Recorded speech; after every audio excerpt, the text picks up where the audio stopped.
Hey viewers, welcome back to our channel.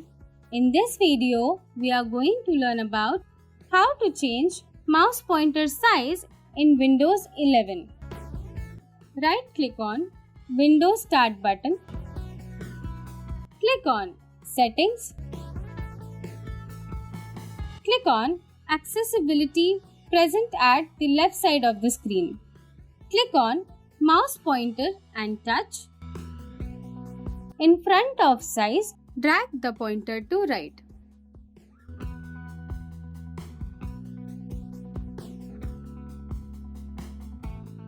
Now, your mouse pointer size has increased.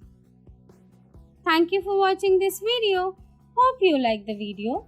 For more such videos, please like, share, comment and subscribe to our channel.